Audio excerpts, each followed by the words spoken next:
What if your fear of sales had nothing to do with sales? Today on the Empowered Learning Podcast, I'm joined by Sid Walker, a veteran psychologist, sales performance coach, best-selling author, and creator of the Fearless Prospecting Group. Sid has coached thousands of professionals, from financial advisors to educators, to overcome call reluctance, ditch self-judgment, and show up with quiet confidence. His philosophy? You don't need to push, persuade, or perform. You need to be you, but without fear, calling the shots. Whether you're trying to sell, teach, lead, or share your story, this is a masterclass in mindset. Let's dive in. Good morning, Sid. How are you today, sir?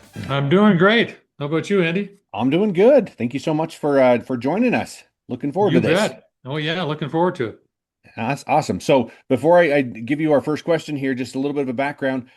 Sid is a sales coach, and he and I got connected probably 6-ish months ago, something like that. And he has just revolutionized the way that I think of sales and go through sales, and has really helped me to overcome some really big challenges that I didn't know why I was struggling with it. So he has been just revolutionary in my whole sales journey. So I just needed to thank him for that. And was so excited that he was willing to come on and just share some of his story, some of his wisdom and insight. He's been doing this a long time. So thank you very much, Sid, for what you've done for me and for being on the show. Oh, you bet. My pleasure. Awesome. Well, let's just dive right in. We'll hear more about your story in a second, but I would love to hear this one. So where is it at? Okay, so if you could wave a magic wand and influence the ethics of the sales industry, what is one shift that you would make mandatory for all sales professionals to adopt? You've been in sales a long time. What would you change about sales if you could do that? Yeah, well, that's really kind of been a theme of my life Yeah. in my career. So I would say, and I got onto this fairly early in my career too, because I started out in the life insurance business. Mhm. Then I ended up being a life insurance coach for decades. Gotcha.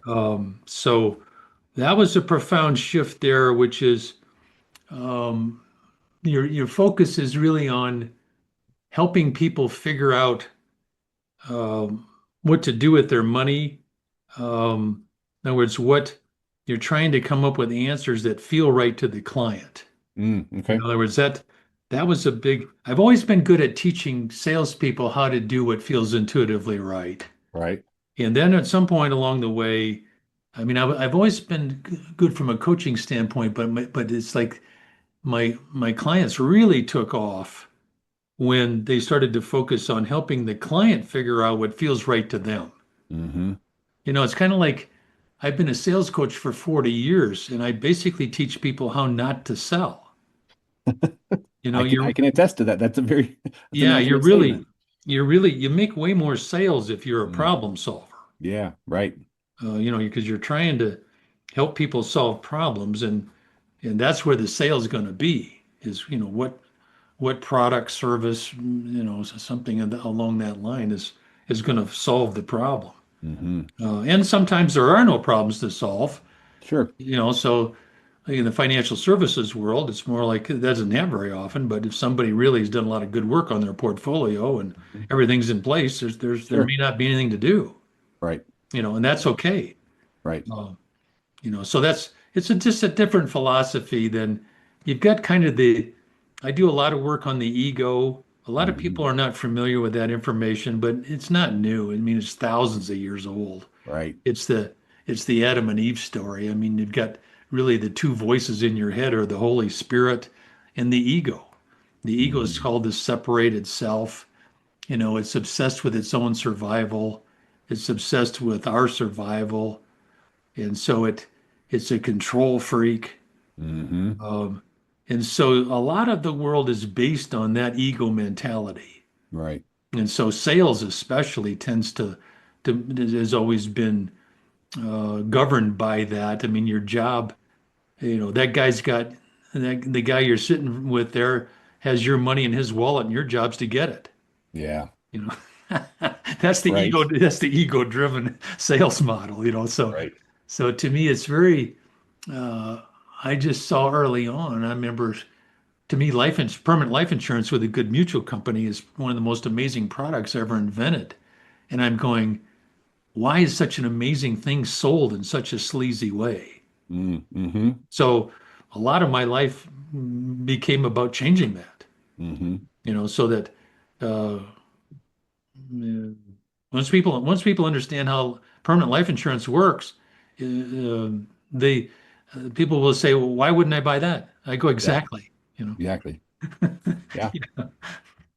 Yeah, and I'm honestly kind of on the early stages of that discovery of Mhm. permanent life insurance. I mean, there's again, they get a bad rap to your point, and people misunderstand it. I think that's honestly probably one of the biggest hurdles that sales pe people and professionals have to do is overcoming misunderstanding or having people suspend their doubt, suspend their disbelief just long enough to hear something new. Oh yeah, when it's there used to be a book called The Tired Tirade, Okay. because this has been going on forever, Mm-hmm. which people just love to, to take shots at permanent life insurance as a Yeah. ripoff, Right. and of course it's not. They say it's more expensive. Not really. The cost of the insurance is exactly the same. The difference Right. is you're opening a savings account with an insurance company, and they have all the money, Right. and they're really good at investing it. Sure. And so when you buy permanent insurance, you're opening a savings account where you're Mm-hmm. going to get all your money back plus interest, Right. minus the cost of insurance, which is really minimal over a lifetime. Right. Yeah, So anyway, it's a very misunderstood thing, which has always been fascinating to me because I know I have so many clients who make uh, fortunes Mm-hmm. selling life insurance. Right. And that's not the final expense model. There's a lot of that going on today where, Mm-hmm. they're trying to get people, they're giving them leads and, you're out getting people to buy some insurance, a small amount kind of thing. But, Mm-hmm. you know, most of my clients tend to be pretty sophisticated financial planners Mm-hmm. helping people end up with a bunch of money at retirement. Right. Right. It's a mutually winning situation, right? Yeah, yeah. Right. So that's a whole different ballgame. But Yeah. but like any kind of sales, there's the pros, and then there's a lot of people just trying to do quick transaction. Sure. Yep. Yep. And honestly, so let's kind of pivot at that point because that's a really good segue.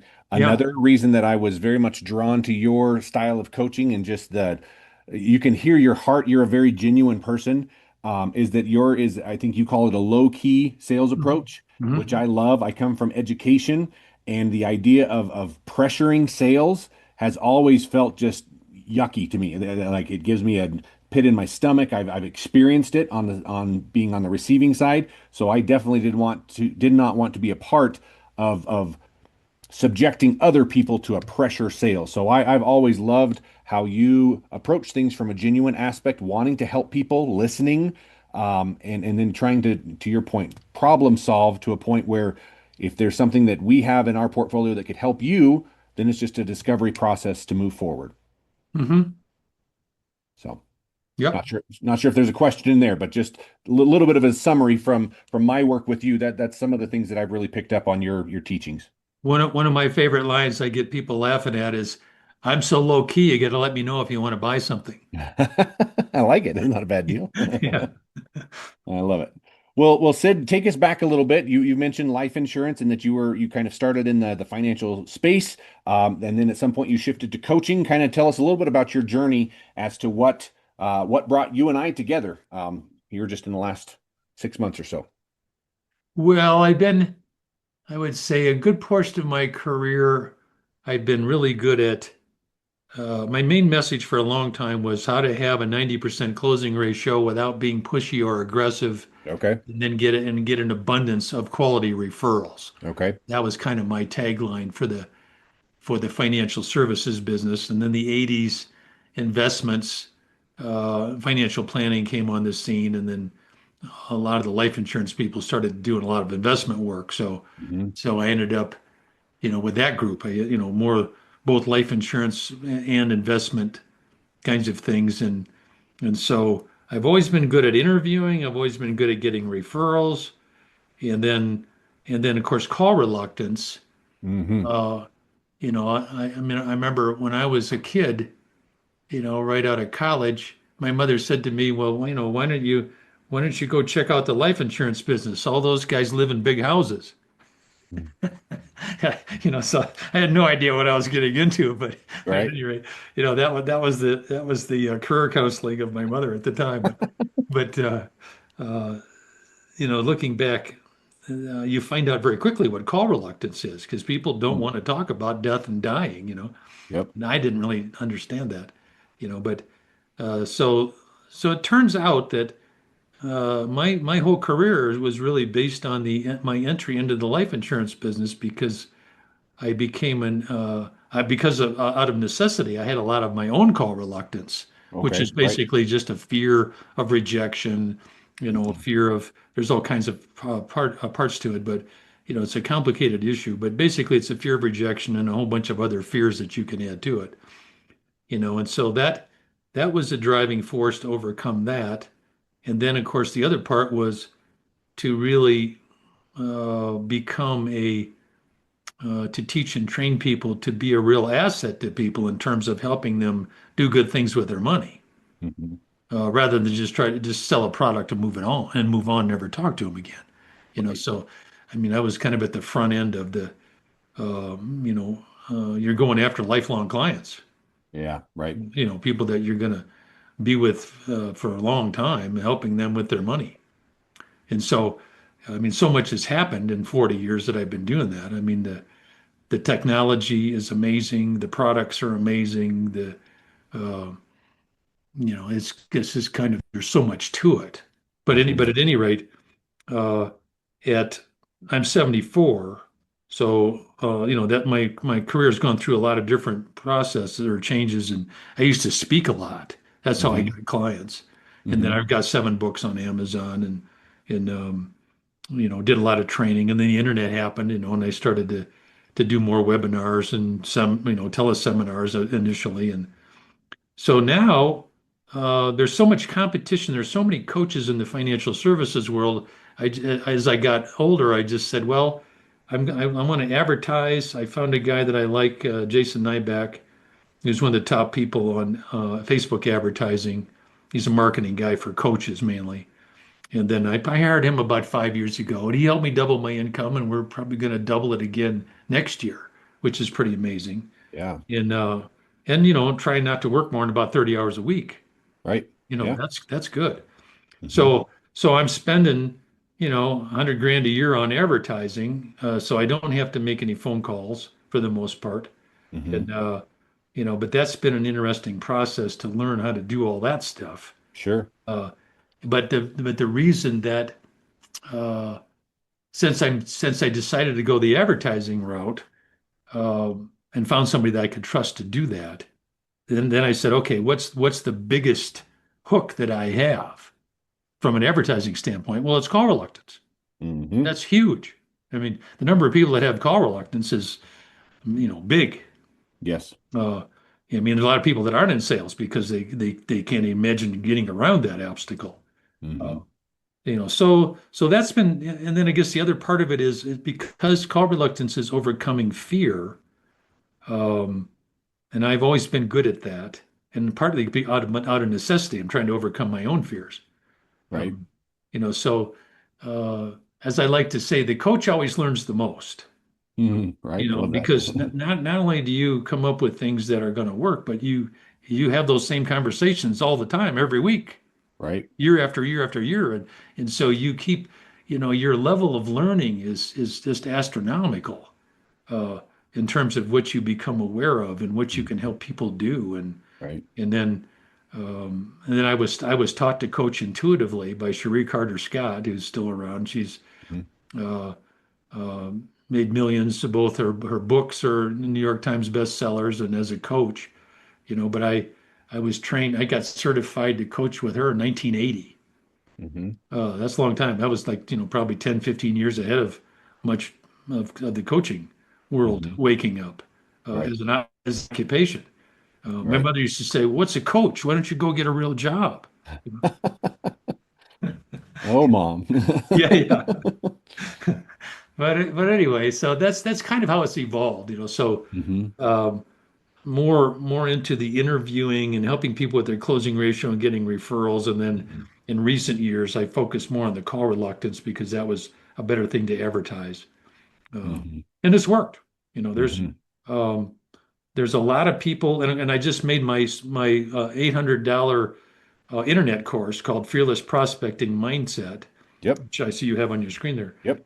That's an $800 course I made free in July as a school. So you Hmm. can get on that. You can get access to that $800 Fearless Prospecting Mindset course as a school. It's free, and just go the URL is fearlessprospecting.net. You can also find it going to school, and then it's called the Fearless Prospecting Group. But that's the quickest way, fearlessprospecting.net. And then Yep. you just sign up, you join, you answer a couple of questions about who you are, what you're promoting, and that kind of thing. And then it's all Yep. there. I mean, Yep. everything that you need to be able to overcome your fear of rejection is there. And of course, I have a lot of people tell me that that's priceless to learn that because it affects the rest of your life. It does. If Yep. you become good at overcoming fear in one place, it works everywhere else. Yep. I can attest to that. And I think that was one of our conversations early on. We're talking specifically about business aspect of things. And I think you had mentioned it, and I was like, this is going to impact everything. This is going to impact the relationship with my wife and just my interactions with family and friends, is that, having those tough conversations. You mentioned having conversations about death with life insurance is difficult, which is very, very true. But there's no shortage of tough conversations that people avoid because of fear or because of rejection or because of, like you said, there's just a long, long list of the reasons why people don't have hard conversations or don't challenge themselves to put themselves out there. And I know I wrote down quite a few of the sayings that you and I have talked about over the time. I'm trying to remember one of them. It's something like, everything good comes on the other side of a fearful situation or something like that. You can say it better than that. How did that line go? Everything you want in life is on the other side of fear. There you go.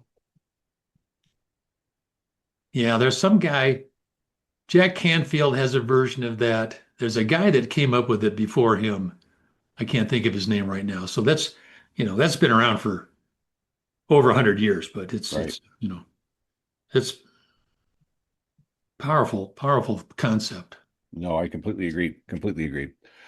Absolutely. So let's dive into a little bit more of the ego versus intuition. That's something that I feel like is very unique to you, like you said, and I appreciate your humility that nothing is new under the sun, and you are pulling from very ancient texts and ancient ideas. However, you are putting them in a new consolidated manner that makes it easy for folks to find and to really resonate with. So tell us a little bit more about your discovery and your teachings on the difference between the ego versus intuition. Right. Well, the easiest way to say it is in 40 years of coaching, the two biggest skills you can develop, one is to ignore all negative thoughts. Total waste of time. That's a trick by the ego to slow us down and keep us conservative and cautious and careful and don't take any risks. That doesn't work in this reality. Um, the second thing is that, so one of them is to ignore all negative thoughts. The second biggest skill you can learn is to engage your intuition. In other words, you ask your intuition questions and then you wait for the answer. You don't try to figure it out. You wait for the answer. It's very different than thinking. Because your ego is obsessed with thinking. Your ego and your intellect are best friends. And so your ego uses linear logic to come up with logical reasons to not do things. Uh, which is clever, you know. It always amazes me kind of how brilliant that part of your brain is. But the problem is its goal is not positive. I mean, the ego is the source of all negativity. Most people think your ego is a sense of self-esteem or self-worth, which is true. And that's the one positive aspect of the ego, actually. The rest of it's all negative. Uh, and so that becomes a problem. So most people, it's interesting, there's only two voices in your head, really. One's the Holy Spirit, which you access through intuition, or I like to call it the intuitive spirit. And then the other voice is your ego, which is really always has some kind of, it's fear-based. So there's always some kind of fear or negativity attached to whatever your ego's doing. Uh, and so um, sometimes people say to me, "Well, how do I know what my ego sounds like, or how do I differentiate my ego between my ego and my intuition?" Well, your ego is pretty much always negative. It's in negative emotions are in there, so uh, that's one way. But the main thing that the most important thing, I have two questions that I get. In fact, I just had a session with one of my new clients. And then my two favorite questions to get people started on being more intuitive are to ask yourself, what does it feel like it's time to do now? The keywords feel. What does it feel like it's time to do now? Not what should I do or what am I supposed to do? Or that's all more intellectual ego area. Because when you just say, what does it feel like it's time to do now? And open yourself up to wait for an answer, that's your source of genius. That part of your brain can see 365 degrees. It has total recall. I mean, it's the database of the intuition is so big it's beyond our comprehension. The ego, on the other hand, is a tiny little database, and half of it's misperception. If you ask five people to describe a car accident, you'd think they all saw five different accidents. That's the subjectivity of your ego. It sees what it wants to see. So so anyway, that becomes, I mean, this is all very philosophical, really. And this information's been around for thousands of years. There's none of it's new. What's new is how numb and dumb everybody's gotten from listening to their ego. Because um, the more I can get people, so I work with a lot of analytical guys, and I just started with a new guy yesterday, and he said, "Oh, you mean it's okay to be analytical?" He says, "You don't just have to be intuitive." I said, "Absolutely." I said, a lot of guys I work with have their PhDs in being analytical. We don't want to get rid of that, but we need a new shelf because the thing that most people don't understand is your intuition is thousands of times smarter than your intellect will ever be,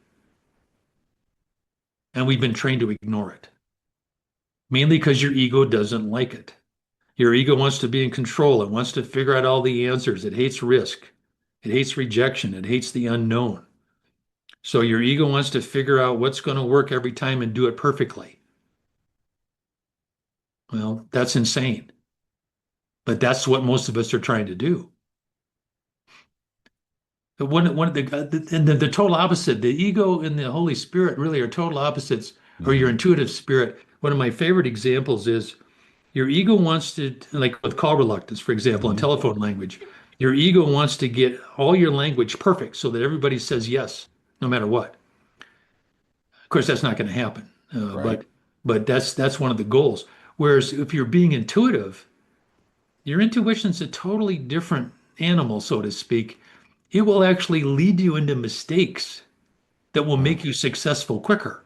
Interesting. So your ego would never do that. Right. They're total opposites in every respect. I didn't really get that in the beginning until some of my mentors finally got it through my thick skull that, I started to see they are total opposites. Yeah.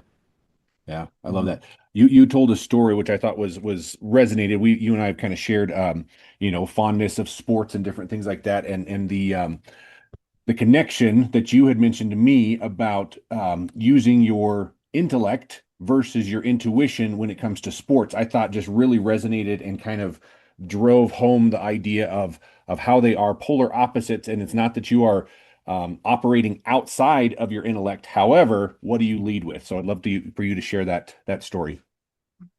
basically, what I like to say is your intellect is an important tool, but we're trained to over focus on it. Hmm.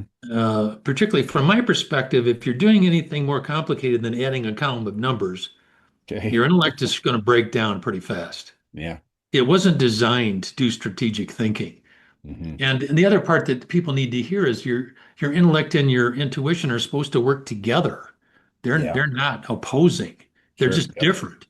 So um, I was trying to think of the Uh, the sports example, I guess. I was a good hockey player. I grew up in the Canadian border, north of Detroit, and so I started playing in Canada as a kid. And they take hockey seriously in Canada, you know. right. So, I had a skill for the game, and it's an intuitive skill, Hmm. especially because that's a very fast game. Sure. And so, and I'm a good snow skier. That's another one where, in sports, if you think you're probably going to be Mhm. in trouble. Yep. It's too because it's too slow. You're isolating your thoughts in such a small area when if you're doing something physically dangerous, there's a lot going on that Yeah. only your intuition can monitor because that's Sure. the big difference between your intellect and your intuition is your intellect can process a couple pieces of information per second if you're Hmm. fast. Right. Your intuition can process millions of pieces Hmm. of information per second. It's really unlimited. Right. So the difference there is huge. It's almost hard to imagine. Hmm. So that's why if you're being intuitive, there's no limit to how good you can get at anything. Hmm. Nothing's Right. impossible if you can. In fact, that was a book. If you can see it and believe it, you can do it. Mm. That's a function of the intuition. Yep. So I again, love. it's kind of like there's function of the brains that are just very misunderstood. And Hmm. because the ego is such a powerful controlling part of the brain, Right. most people choose to listen to the ego voice more than their intuition because it looks safer. Hmm. Because it actually requires a leap of faith to trust your intuition. There's no proof it's going to work. Right. Other Yeah. than one thing I did that really made a big difference. It's kind of just an intuitive thing I just did when I was younger. I kept a log for decades. Okay. Every time I made an intuitive choice, and then Hmm. what happened? Because what you start to see is that's your source Mm. of genius. Mm. And then when Interesting. you do stuff that feels intuitively right, it may not work right away, but 6 months from now, Right. you'll look like the smartest guy in town. Yeah. Yeah. I love it. Sometimes it just takes a while for things to turn around and come back in your Sure. favor. So anyway, there's an unknown element about the intuition that's really I think the other big part for me, because I used to be an expert on burnout. I don't do as much of that with it Hmm. anymore, but when you're being intellectual all the time, it's really easy to burn out Yeah. because Right. you don't get any energy from being intellectual. Whereas when Hmm. you're being intuitive, you get Right. energy. Whenever you're following your intuition, you get more energy.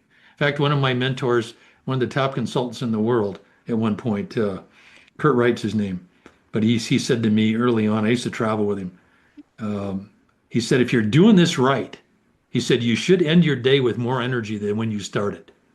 Hmm. How's that for a concept? Pretty brilliant. Who And wouldn't how want many that, people how right? many people are doing that? Yep. Very, very, very few. But yeah, that's a what a sales uh benefit right there. I mean, it is completely true. If you're following your zone, I guess that's a good shift into that language. You talk about your zone of genius and your God zone and that kind of stuff. Tell us a little bit more about Yeah, moving from intuition into this zone and just operating at your yeah. highest So level. so I wrote my first book, which is a bestseller on Amazon, which is How I Conquered Call Reluctance. Hmm. And then I wrote that in 2015. And then several years later, I was having so many breakthroughs. I wrote the book called Living in the Zone. Hmm. And there's actually a summary of that book in the free school course. There's also 30 free pages of my call reluctance book in the school. Um, but anyway, the zone, I call it the PIN formula. So uh, P P stands for present moment, and then I stands for intuition. Okay. I'll give you a longer explanation. And Yep. then N stands for no negative thoughts. Okay. So so that's the formula, and it's the same in sports, and the same in business. I mean, when you're in the zone, you're doing those three things. You're in the present moment. Some people say that the ego doesn't exist in the present moment. Some people Mm, even call it God's loving reality, which I find mm, fascinating. yeah. It's where we're supposed to be, is in the Sure. present moment, not thinking. Uh, Mm-hmm. because thinking leads to judgment, and then Mm, judgment hooks the ego, and now we're back into the slowness of things. Whereas if you mm-hmm. can stay in the present moment, and then you're really following an intuitive sense of innocence. Right. Now, innocence is another key word there. You're not trying to figure things out. You're listening to the guidance you're being presented by uh, who knows where it comes from, but it's there, Right. and it feels right. Well, that's Mm-hmm. because that's the way your intuition thinks, so to speak, is you move toward what feels right Mm-hmm. and you move away from what doesn't. I have a lot of women clients, and they're already intuitive. The more I can get them, I had one woman tell me I helped her double her income in real estate here a few years ago, and she was already making a lot of money. She doubled it again, but the she said the biggest thing she got from me was move toward what feels right, move away from what doesn't feel right, and stop thinking so much. Mm-hmm. Yep. I completely agree. That's pretty, and that's another way I like to say in 40 years of coaching, my main conclusion is life is incredibly complicated. Mm-hmm. What works is embarrassingly simple. I love that line. Yeah, It's so true. As a overthinking analytical person, you've said that the first time. I'm like, oh my gosh, you're right. it's Yeah. really amazing. Hmm. It's really humbling Right. how simple. Um, but part of it's knowing kind of where the controls are, and ignoring negative thoughts and being more intuitive are huge because we're trained to do the opposite of that. We're trained to think negative thoughts have value in order to survive. Hmm. You're way more likely to survive if you're listening to your intuition. I have a client with New York Life on the East Coast who got way up in the Army. Oh, it's a Hmm. woman, a very Okay. sharp woman. And she said that's one of the first things they teach in basic training is Mm-hmm. if you're in combat and people are shooting at you, don't think, trust your Hmm. intuition. Right. Otherwise, people Right. are going to get killed. Yeah. That's the Army. Yeah. That's like lesson number one, trust your Mm. intuition. Right. But you see that what changes is when you're in harm's way, Yeah. the truth comes out. Hmm. When you're in business, now you got time to sit around and figure things out, and Right. you add money to the equation, which makes everybody real careful. Let's Hmm. not let's not throw our money away. Yes, for We sure. better figure out what's going to work and make sure that it's perfect before we take any risks. Hmm. Well, that's a prescription for failure. Right. Yep. Yep. And yet that's Uh, what most people are trying to do. yeah. No, I completely agree. Completely agree. Well, Sid, I am shocked that we are already 30 minutes in here. I have a few last questions that I want to pose to you, but anything else before I kind of shift gears? Anything else that you would just love to share with, maybe people that have never uh, heard of your work before, and hopefully they're now interested in checking out your school group. But any other words of wisdom before we kind of wrap things up? Well, I would say let me defer to your questions. Okay. It's a lot of work for me to kind of to come up with something with that kind of question. A little too broad. A It's little too it's broad. I real got you. easy for me to answer a question. I got you. I Yeah. got you. So let's just jump to our key questions here. We Yeah, yeah. modified these a little bit. We All right. talked about being in the zone. Okay. So if Mhm. being in the zone was a superpower, what would its signature move be? What would it look like if that was a superpower and people were just constantly operating in the zone? What would that look like? So different words for it. I hung around a monastery for 10 years run by women in Southern California. And what part of what they were teaching is how to be in a meditative state all the time. Okay. That's Okay. it. You're trying to be in a meditative state all Okay. the time. Interesting. The 'Cause meditative. that's the PIN formula. Stay in the present moment, Uh-huh. follow your intuition, ignore negative thoughts. You're in the zone. Yep. Well, there you go. That's simpler than we want to make it, us analytical people, right? Isn't that the truth in Well, most yeah, I areas? mean, and that's not to say that that isn't challenging, No, for sure. because we've got so much baggage in the way of the simplicity. Yes. That's as a coach, that's I'm always trying to talk people out of all the stuff they've learned that's in the way.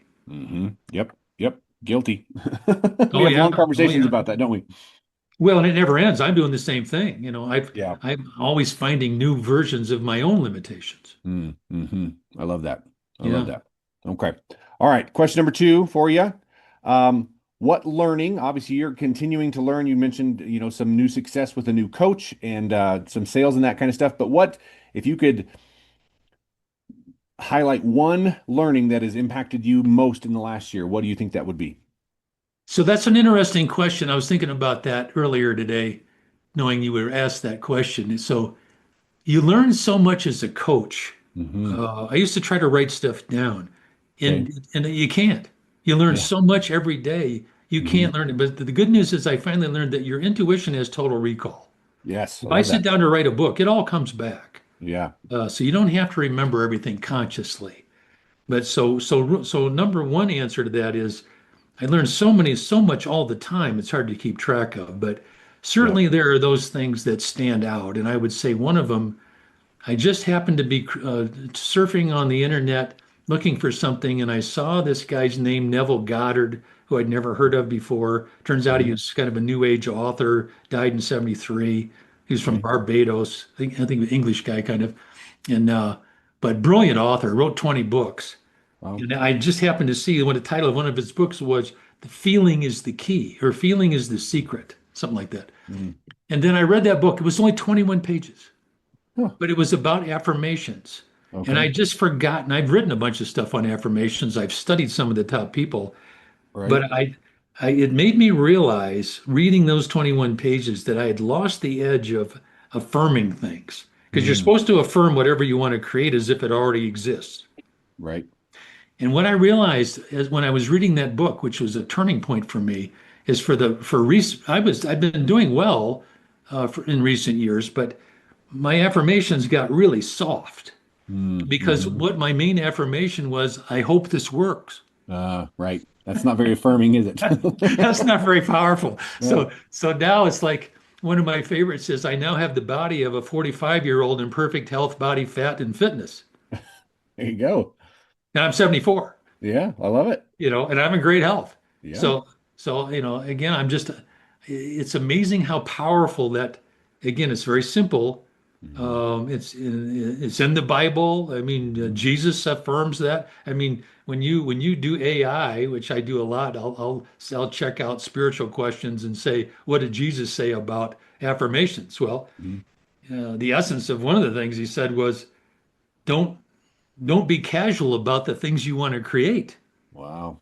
Wow. How's that? That's pretty powerful. Yeah. And I realized I was being real casual. I was still having some Right. success because of a whole bunch of other things, but my income went down a little bit last year. A lot of coaches' income went down because of AI. AI just changed everything. Hmm. And so that's about when I read that book by Goddard, and then Hmm. I reaffirmed my income goal, Hmm. and then within a month I was back to the income where I wanted to be as soon Wow. as I started to affirm it. And I've Okay. maintained it. That was last summer. Yeah. That's That's all I fantastic. did. I Yeah. mean, obviously a whole bunch of things happened, but the Sure. first thing I did was I now make this amount of money every month. Hmm. And then it Yeah. started to happen again Right. after my income fell off, Hmm. because with AI, all of a sudden uh, there's a lot of coaches out there Sure. that look like they've got a lot of good stuff, but I mean, AI can create a whole website and testimonials and content, and all that's done in 10 minutes. Right. Yeah. You know? Yep. So anyway, uh, that was a powerful one because, and so I have lots of those, but I Hmm. would say, there's probably one of those every quarter. There's Sure. one that stands out, but to me, the most important thing with my work as a coach is I get to have these same conversations over and over with Hmm. people, in a different way multiple Right. times a week, that's Hmm. powerful stuff. I mean, Sure. I don't know what I would have done with my life if coaching hadn't kind of stumbled in the way. Interesting. Yeah. That's really cool. That's really cool. Kind of that you maybe backed into this ultimate calling for your life where you're in the zone and you're helping people find theirs. That's pretty awesome. Well, I have a good singing voice. I'm a good keyboard guy. I used to be a good guitar player. I couldn't keep my fingers callous, so I gave that up. But Hmm. and I was in college in the late 60s and early 70s, Vietnam War area. Music was Hmm. unbelievable, Hmm. I was scared to death to go be a Hmm. musician. Really? I just when I probably wouldn't last very long either. Sure. The lifestyle of those guys was pretty nuts. Yeah. No, they didn't. A lot of them did not last very long. So coaching probably saved me. So I'm Yeah. still an artist at heart, but Yeah. I consider my clients my works of art. There you go. Yeah. Yeah. I love it. Well, I'm working on becoming your next masterpiece, my friend. Oh yeah, absolutely. I love it. All right. Wrapping up our conversation here again with this being the Empowered Learning Podcast. I would love to know from your vantage point, from your perspective, from your years of coaching folks, how would you empower learning for future generations? Well, uh, I would say the thing that comes to mind there that's the most profound for me is that if you want to learn something, the quickest way to learn is to follow your intuition. Okay. It's thousands of times smarter. It Okay. has a it has a database that's unlimited and it has no fear. Hmm. We're all taught to learn things analytically and kind of intellectually, and it's really slow compared to learning intuitively. If you want to go learn a sport, you don't sit down and read books. You go Hmm. do it. Right. And so that's the model. I like to say this reality favors the intuitive doer, not Hmm. the obsessive thinker. And N2 is my abbreviation for intuitive. Into. Got it. N2, yeah, way quicker. But yeah, I'll say that again because it's just a great Yep. concept that this reality favors the intuitive doer way more than the obsessive thinker. In fact, there's a guy I read an article as a hedge fund manager that's made 60% 5 years in a row on his investments, which is just nuts. And somebody asked him, "So what would your advice be to business owners based on your success?" And he said, "Rule number one is he says, do something. Don't wait for the perfect plan." Yeah. Yeah. Absolutely. It's like trust your instinct, trust your instincts, make some mistake, lose some money. You're Yep. going to learn way faster. Right. And your ego is going to go, no way, we're not doing that. It's gonna fight you, isn't it?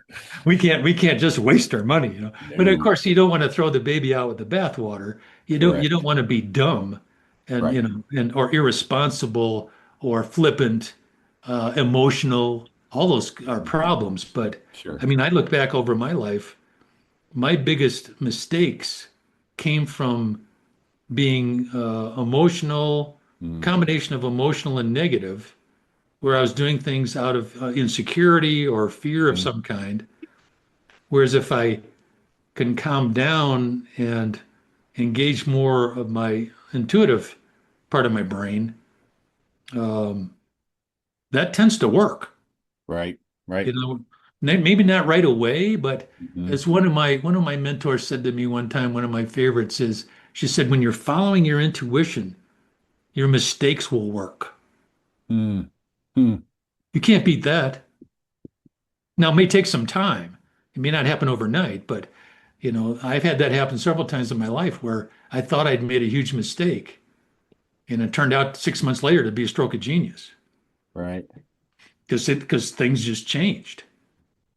Oh, there you go. So that's I that's love it. kind of part of the fun of life is if you're doing it right, it's definitely an adventure. Hmm. Hmm.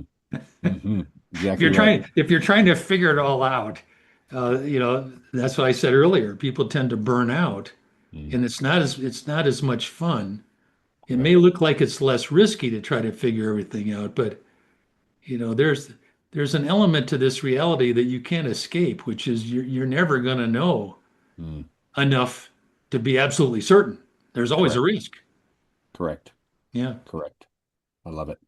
Well, Sid, thank you so much for this. This was enlightening. I mean, I've been kind of learning from you for months now, but I learned some new things, and I'm sure that this is kind of a master course for anybody that is dealing with call reluctance or just fear or anything like this. So definitely rewatch this, share this with other folks because it's phenomenal. And I will put in the notes, but make sure that you follow his school and get into his school course. Buy his books. I've got all of those, and they're all phenomenal. So, Sid, thank you so much for your time. Thank you for your wisdom, and I very much appreciate our time and our conversation. Absolutely. Well, and thank you for being such a good interviewer. It's always nice when somebody makes you look good. There you go. That was my goal. That was my goal. All right. Take care, my friend. Take care. All See ya. right. See you. Bye Bye. bye.